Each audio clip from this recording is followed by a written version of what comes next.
मैं संजय वर्मा अपने YouTube channel mathematics point पर आपके लिए सामाजिक विज्ञान के पेपर को लेकर आया हूं। सामाजिक विज्ञान के पेपर में आने वाले महत्वपूर्ण प्रश्नों के बारे में हम बात करेंगे। तो दोस्तों, वीडियो को बिना स्किप किए हुए देखें। इम्पोर्टेंट प्रश्न मैंने आपके लिए साझा किए हैं, संग्रह किए हैं। तो हमारा जो ऑब्जेक्टिव को छोड़कर जो प्रश्न आते हैं, वो कौन से होंगे? हमारा पहला प्रश्न होगा जो कि प्रश्न नंबर 6 से चालू होता है। तो प्रश्न नंबर 6 का आर में भी दिया है। क्या होगा कि एजेंडा 21 क्या है?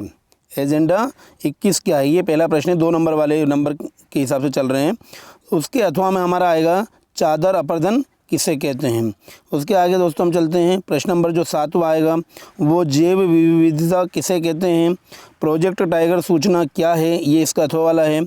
आगे हम देखते हैं कृषि किसे कहते हैं और इसके अथवा में आएगा भारत में गेहूं की खेती मुख्य रूप से किन राज्यों में की जाती है। अगला हम देखें 9वां प्रश्न हमारा फ्लाइंग शटल का अर्थ क्या है।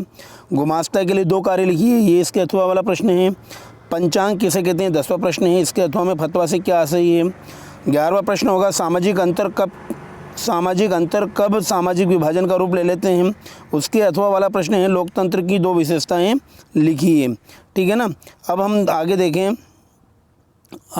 हैं तो 12वां प्रश्न आता है लोकतंत्र किस तरह उत्तरदायी सरकार का गठन करता है। उसके अथवा का प्रश्न देखें लोकतंत्र के परिणामों का मूल्यांकन कैसे किया जाता है। अब उसके बाद 13वां प्रश्न देखते हैं वस्तु विनिमय प्रणाली क्या थी। भारतीय रिजर्व बैंक के कोई 2 कार्य लिखिए, ये इसके आर वाला प्रश्न है। 14वां प्रश्न पर आते हैं श्रम कानून में लचीलापन कंपनियों की कैसे मदद करेगा। इसके अथवा वाला प्रश्न रहेगा वैश्वीकरण से आप क्या समझते हैं। 15वां प्रश्न रहेगा उपभोक्ताओं के शोषण के 2 कारण लिखिए। उसके अथवा वाला प्रश्न है उपभोक्ता सुरक्षा अधिनियम 1986 के निर्माण की ज़रूरत क्यों पड़ी।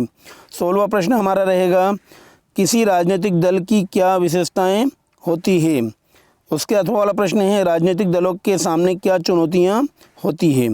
हमारा 17वां प्रश्न रहेगा जो कि आखिरी प्रश्न है प्रथम विश्व युद्ध के समय भारत का औद्योगिक उत्पादन क्यों बढ़ा। ये हमारा 17वां प्रश्न रहेगा। इस तरह दोस्तों मैंने महत्वपूर्ण प्रश्नों का संग्रह किया है ऑब्जेक्टिव को छोड़कर। तो प्लीज़ इनकी तैयारी करें और ऐसा ना माने कि परीक्षा में यही आएंगे। आप इनको छोड़कर अलग भी तैयारी करें, परंतु ये एक संग्रह किया हुआ प्रश्नों का समूह है। इसको देखकर आप तैयारी कर सकते हैं। तैयारी में आपको इससे सुविधा मिलेगी। धन्यवाद।